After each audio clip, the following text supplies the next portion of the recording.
با سلام. توی این ویدیو تصمیم داریم تعویض رم دستگاه لنوو G5135 رو آموزش بدیم. برای این کار دستگاهمون باید خاموش باشه و باتریمون رو از دستگاه خارج کنیم.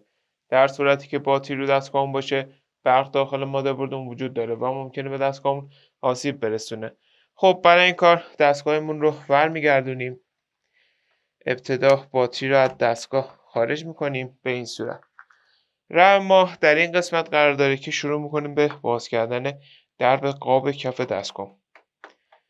خب رم این مدل دستگاه رو که داریم باز میکنیم رم DDR3 PC3L هستش که در پایین ویدیو هم نحوه خرید این کالا رو توضیح دادیم.